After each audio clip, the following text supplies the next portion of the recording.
Assalamualaikum warahmatullahi wabarakatuh. Selamat sore teman-teman semanda. Alhamdulillah pada sore hari ini kita dapat berkumpul dalam acara POGB, yakni Podcast UGB. Nah, hari ini kita akan membahas tema yang sangat dekat nih dengan kehidupan sehari-hari, yaitu mengenai manajemen waktu.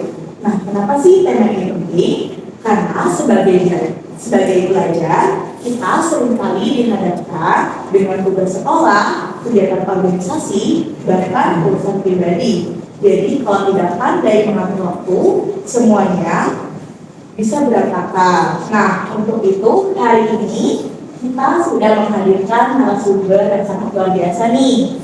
Nah, di sini kita ada narasumber pertama, yakni Pak Teguh selaku guru BK SMA Negeri 2 Tangerang Selatan. Assalamualaikum warahmatullahi wabarakatuh. Nama saya guru BK dari SMA Negeri 2 Tangerang Selatan. Dari selanjutnya kita juga ada perwakilan narasumber dari perwakilan siswa-siswi SMA Negeri 2 Tangerang Selatan. Halo, nama saya Tony Fauzi dari kelas 11 F4B sebagai perwakilan dari siswa. Halo, nama saya Mira Rustin dari kelas 11 F3A, perwakilan dari siswa. Nah, di sini kita juga menghadirkan anggota SEPI. Halo semuanya, perkenalkan saya Laila Wijana selaku koordinator SEPI 5 dari angkatan 24. Perkenalkan, nama saya Selaku Jaya Pusaka dari Konsis SEPI 5. Dari sini saya menjadi anggota SEPI 5. Perkenalkan, nama saya Rofi Bang Santoso dari SEPI 5 dan dari angkatan 25. Jadi pertama-tama ya untuk membuka pembahasan pada hari ini, saya mau nanya nih kepada perwakilan siswa-siswi Semanda. Sebelumnya kalian pernah nggak sih mengalami masalah tentang manajemen waktu? Wah, itu pernah sih. Sering banget ya? Oke, jadi bagaimana sih cara kalian mengatasi permasalahan tersebut? Oke, kalau menurut dari pendapat saya sendiri, dari banyaknya yang kita lihat di jenjang SMA ini, kita tuh memiliki kegiatan yang cukup sibuk. Pertama seperti keorganisasian, terus sekolah, tugas sekolah, dan juga mungkin setelah pulang sekolah tuh ada les juga. Nah itu jadi menghambat banget buat kita berkembang di sekolah. Nah kalau saran dari saya sendiri itu membuat to-do list, yang dimana to-do list ini membuat kegiatan kalian berhari-hari itu menjadi lebih terstruktur. Di sini juga to-do list juga berguna banget buat mempermudah kalian untuk melakukan aktivitas. Oke, jadi kalau dari perwakilan siswa sendiri untuk mengatasi masalah manajemen waktu itu dengan membuat to-do list ya? Iya betul sekali. Oke teman-teman, selanjutnya kita akan bertanya nih kepada perwakilan siswi. Menurut kamu sama nih memiliki perspektif yang sama tidak dengan Fahmi, yakni membuat to-do list untuk mengatasi permasalahan manajemen waktu? Iya, benar banget yang kamu bilang. Kalau misalkan di masa SMA kita sekarang itu banyak sekali kegiatan yang kita lakukan. Misalnya satu hari kita bisa melakukan 3 bahkan lebih kegiatan. Yang pertama kita sekolah, lalu siangnya kita les, malamnya kita harus mengerjakan tugas atau kesibukan lainnya. Nah, seperti yang tadi Ami bilang, kalau kita bisa dengan solusi to-do list ya. Nah, kalau saya sendiri dari to-do list tersebut kita bikin prioritas mana deadline yang lebih cepat dikumpulkan, maka itu yang kita kerjakan. Baik, jadi kalau dari perwakilan siswi sendiri, kamu setuju dengan to-do list tersebut, tapi lebih mengutamakan deadline yang paling penting ya. Oke, jadi tadi kita sudah mendengarkan pendapat dari perwakilan siswa-siswi. Sekarang saya ingin mendengar pendapat dari Pak Teguh selaku guru BK yang sudah seringkali menjadi wadah konsultasi dari para siswa-siswi. Jadi bagaimana sih Pak cara siswa-siswi bisa mengatur waktu?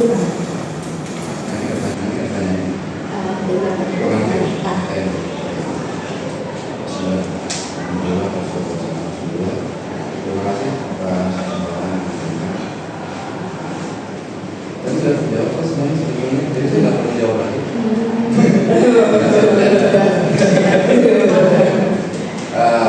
Kata Fahdi tadi, to-do list dan dilengkapi dengan prioritas itu sudah jawaban yang mendekati 100%. Hanya sedikit yang mungkin bisa saya tambahkan. Bingung yang prioritasnya mana dulu. Nah, dalam kembali kita ke sisi agama, ada wajib, ada sunnah. Yang mendahulukan yang wajib dulu. Wajib dulu artinya apa? Buat kalian masing-masing punya beda ya. Laki-laki yang wajibnya apa? Perempuan apa? Nah, disitu mulai nomor 1 prioritasnya ini. Wajibnya tinggal tentang kalau itu. 2 apa, 3 dan seterusnya. Nah, setelah wajib selesai baru ada sunnahnya. Jadi nggak bingung. Dulu sudah betul, prioritas sudah betul, tinggal yang dari saya adalah tadi penentuan yang prioritasnya. Kalau saya lagi waktunya hari sekolah, gamenya kurangin dulu. Iya, game online-nya kurangin dulu, terus sosmednya yang kecuali buat sosmed buat belajar. Kalau sosmed buat minta like dari netizen, bukan dulu itu dulu. Karena Gen Z tidak bisa dipungkiri sulit menentukan prioritas. Itu kan sebetulnya belajar gitu, ibadah, makan itu yang wajibnya, malah begadang gara-gara yang sunnah yang nggak penting tadi, game, terus sosmed yang bukan buat belajar. Paling dari saya untuk time management seperti itu. Berarti dari perwakilan siswa sendiri sudah baik ya Pak? Sudah betul. Terima kasih Pak. Oke, selanjutnya nih kita akan mendengar pandangan dari anggota seksi bidang 5 mengenai manajemen waktu. Tapi sebagai OSIS, aku banyak pengalaman mendengarkan dan bisa jadi pembelajaran untuk mengatur waktu. Kalau dari perspektif saya sendiri, manajemen waktu itu bagaimana kita cara mengatur diri kita terhadap waktu, karena kita itu semua punya waktu 24 jam. Tapi bagaimana cara kita untuk mengatur waktu dan menyelesaikan semua tugas dengan baik dan maksimal. Kalau misalkan kita punya tujuan, kita punya aktivitas-aktivitas yang kita lakukan dan kita harus menanggung semua itu dan kita harus bisa mempertanggungjawabkan semua itu. Intinya itu semua sih. Kalau misalkan kita bisa disiplin sama diri sendiri, maka kita juga akan berdampak besar sama orang lain. Dan jangan sampai dengan kita tidak disiplin dan manajemen waktu, kita bisa menyengsarakan orang lain dan juga bisa membuat diri kita stres sendiri. Jadi poinnya selain to-do list itu juga harus disiplin ya Pak. Karena to-do list juga tidak bisa berjalan tanpa dari kita sendiri tidak bisa disiplin. Oke, luar biasa sekali ya teman-teman dari perspektif narasumber kita ini. Nah, sekarang saya ingin bertanya nih kepada perwakilan dari siswa-siswi. Kira-kira ada nggak sih yang mau kalian tanyakan kepada Pak Guru terkait manajemen waktu yang sampai saat ini belum kalian temukan solusi? Kalau dari saya ya Pak, saya tuh lebih cenderung belajar di pagi hari. Jadi saya gabungkan tidur lebih cepat, ya sekitar jam 8 saya sudah tidur dan saya bangun sekitar jam 3 pagi lalu belajar. Apakah cara seperti itu sudah efektif? Artinya banyak sekali yang melakukan masa seperti ini. Harusnya hidup juga seperti itu Pak. Saya jawab dulu atau pertanyaan lain? Dari sini Jawab dulu. Kembali ke tadi yang awal, setiap orang punya prioritas, terus jam rotasi organismenya itu beda-beda. Kalau misalnya cocok untuk kamu seperti itu, belum tentu cocok buat yang lain. Yang penting nyaman, nggak tersisa dengan waktu beraktivitas seperti itu. Kalau kamu rasakan nyaman jam berapapun, gitu. Hanya kalau misalnya kembali background saya menggunakan dari agama. Kalau bisa jangan tidur di waktu asar ke maghrib dan dari maghrib ke isya. Itu tolong hindari itu, jangan tidur. Selain waktu itu silakan kalian tidur ya. Dibuat soalnya kalian saking kecapeannya tidur, tapi kalau bisa dihindari. Satu dari segi penelitian ilmiah itu sudah ada. Gitu. Jangan tidur di waktu itu. Alasannya mungkin ada yang belum tahu tentang alasan itu. Dari ilmiahnya karena saya belum meneliti, saya belum secara detail. Tapi dari sudut agama ada larangan karena kita tidak boleh sholat di antara dua waktu dua tanda setan. Artinya subuh jangan sampai kesiangan. Kalau kesiangan sedikit udah nggak boleh sholat. Ya, perpindahan antara transisi antara subuh dengan siang hari itu tengah-tengahnya jangan sholat di situ, nggak boleh.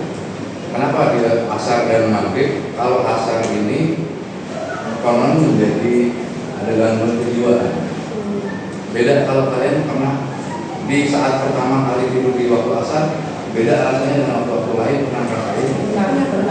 Itu kan unexplainable, nggak bisa terjelaskan secara ilmiah. Ya, tapi ada bedanya. Jadi agama itu memang tidak konkret, tapi ada gitu. Nah kalau di waktu maghrib itu kembali ke budaya kita yang kaya ini, katanya sendakala.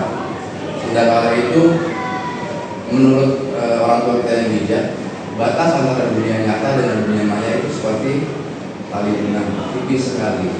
Jadi yang goib itu bisa masuk ke nyata, kita bisa ada pernah di YouTube mungkin mendengar pindah di Indonesia lain. Ya, jadi kenapa dua waktu itu tadi alasan secara agama maupun dari kehidupan orang-orang tua kita yang bijak. Luar biasa ya, jadi kita dapat pengalaman baru nih dari podcast hari ini. Nah selanjutnya ada pertanyaan lagi yang juga mungkin teman-teman belum tahu solusinya. Mungkin kalau dari saya sendiri, kan saya juga memberikan perihal to-do list. Tapi itu saya masih sering banget ya Pak ya, buat di hari-hari biasa, di hari di sekolah tuh saya lebih ke arah melakukan game gitu Pak. Saya lebih suka untuk mengerjakan tugas atau misalkan besoknya mau ada ulangan, saya tuh lebih suka belajar saat-saat greget-gregetnya atau lagi mepet-mepetnya mapel itu akan berlangsung gitu Pak. Kira-kira solusi Bapak tuh gimana sih kalau mengatasi masalah tersebut? Terima kasih. Jadi kalau kamu pernah mempelajari tentang karakter manusia, kita belajar tentang psikologi kepribadian.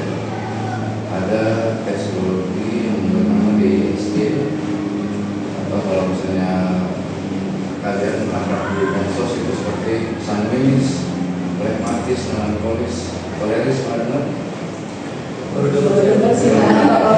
Ya, jadi itu empat tipe kepribadian yang tadi ada yang tipenya menunda-nunda pekerjaan, gitu. Ada yang tipenya tidur jam sekian sampai jam sekian. Nah itu kami mempelajarinya berdasarkan tipe-tipe seperti ini. Kalau misalnya seperti itu, monggo silakan kalau nyaman. Ya kan, kembali kalau nyaman, jangan dirubah. Kalau kata orang Jawa Barat, don't change the winning thing. Artinya jangan berubah kebiasaan yang sudah nyaman buat kalian. Tim yang sudah ada 5, ya udah itu aja, jangan dirubah-rubah. Kalau misalnya mau pertandingan, katanya yang itu lebih jago, benchnya yang itu lebih jago, enggak. Yang jago ini yang udah 5 ini, gitu. Artinya yang udah kalian jalani itu yang nyaman. Tetapkan saja. Iya seperti itu. Kalau misalnya udah mulai nggak nyaman, nah baru deh kira-kira cari kebiasaan-kebiasaan baik. Oke. Terima kasih Bapak. Oke, kira-kira kan kita sudah ada ya pertanyaan dari perwakilan asosiasi. Sekarang saya mau tanya nih kepada anggota Sifudina, sekiranya ada nggak yang mau tanyakan kepada Tati? Ada sih saya.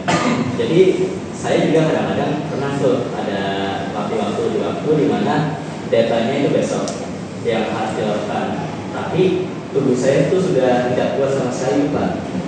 Menurut Bapak itu kalau seperti itu kita mendingan prioritaskan tubuh kita dulu atau prioritaskan tugas tersebut Pak? Cakap. Bagus, bagus. Next question atau saya jawab dulu? Boleh jawab dulu. Kamu melihat kebiasaan saya di rumah ya, karena saya juga begitu mas. Hampir mirip ya Pak. Artinya dua pilihan paling sering saya hadapi adalah saya tidur dulu atau makan dulu. Kamu kan belajar dulu ya. Jadi dua nih, mau makan dulu tapi ngantuk banget begitu. Nah itu kembali ke kenyamanan masing-masing. Tapi kalau saya tidur dulu. Ya, saya tidur dulu. Ada yang kalau misalnya gini, pas azan, tapi makanan sudah ada di depan. Gini, saya bisa jawabin. Sholat dulu atau makan dulu? Makan dulu. Jadi sholat mulai ditunda kalau makanan sudah ada di depan. Itu boleh ditunda dulu sholatnya. Tapi jangan banyak-banyak, hanya untuk kalau buka puasa itu meringankan saja, jangan berat-berat. Kembali ke nyamannya kamu makan. Kalau kembali ke pendapat Sekjen 5. Pembagian waktu 24 jam sehari dibagi 3. 24 bagi 3 8 jam. Betul, 8 jam buat belajar, garis miring bekerja, 8 jam istirahat. Total tuh jangan main game segala macam.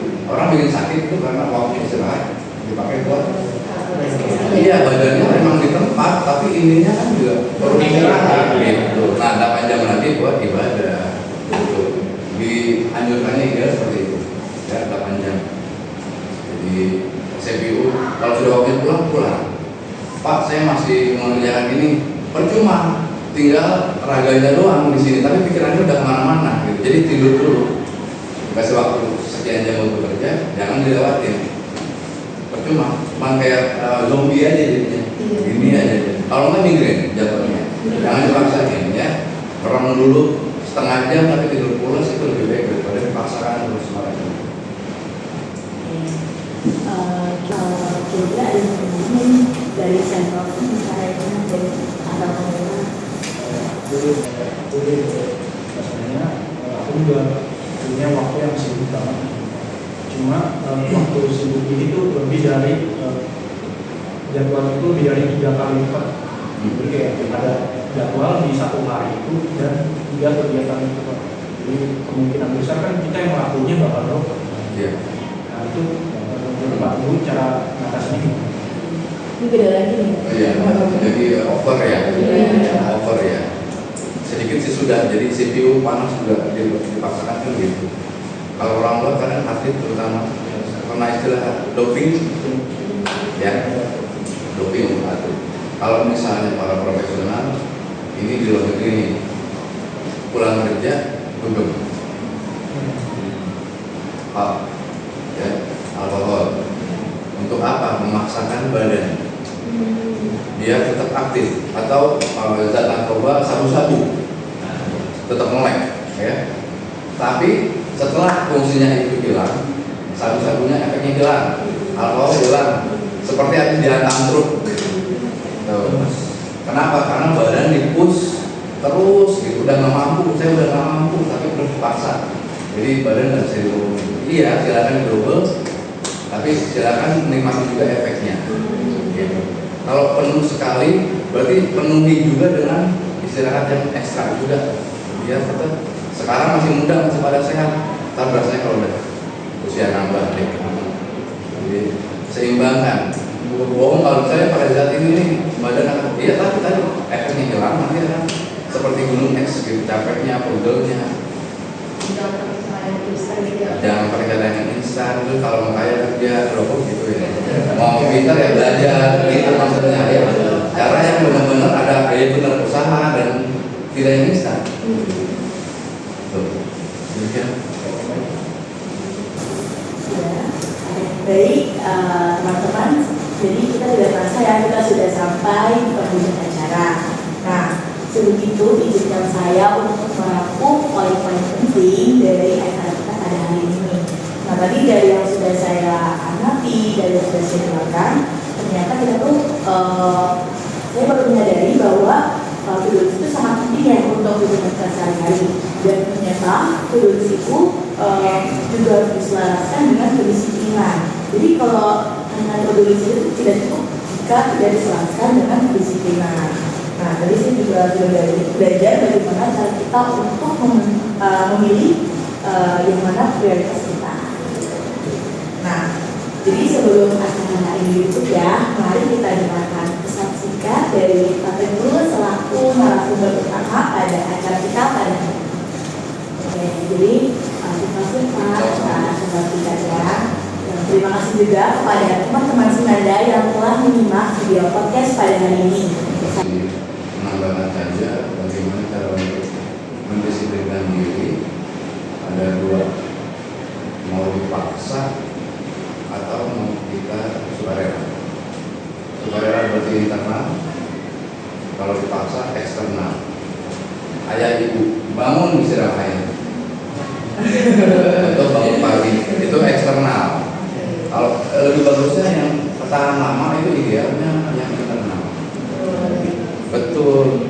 Apa tujuan hari ini? Terus kakak kelasnya yang sekarang lagi kuliah, yang udah pakai alma mater, apalagi yang udah kerja, itu motivasi tuh.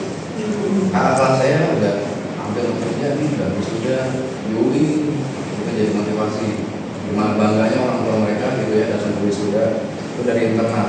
Itu akan lasting ever jadi daripada eksternal. Enggak mandiri, nggak nyusahin orang tua kan nggak. Tadi ada topik tidak menyusahkan orang lain juga, yang tidak menyusahkan orang lain juga. Itu hal yang paling efektif. Memang nggak gampang, tapi bisa kalau demikian. Oke, telah menyimak video podcast pada hari ini. Saya Faziana Nedlika selaku moderator. Mohon maaf apabila ada kesalahan kata. Nah, jadi para sumber, izinkan saya untuk mengenali nih slogan dari seksi bidang 5. Jadi kalau saya bilang seksi bidang 5, kalian bisa jawab bersuara untuk demokrasi, bergerak untuk perubahan. Oke, kita coba ya teman-teman. Ayo, sebit 5, bersuara untuk demokrasi, bergerak untuk perubahan. Terima kasih kepada narasumber dan teman-teman semanda yang juga sudah menyimak video ini. Semoga acara pada hari ini bermanfaat dan bisa kita terapkan dalam kehidupan sehari-hari. Terima kasih ya. Wassalamualaikum warahmatullahi wabarakatuh.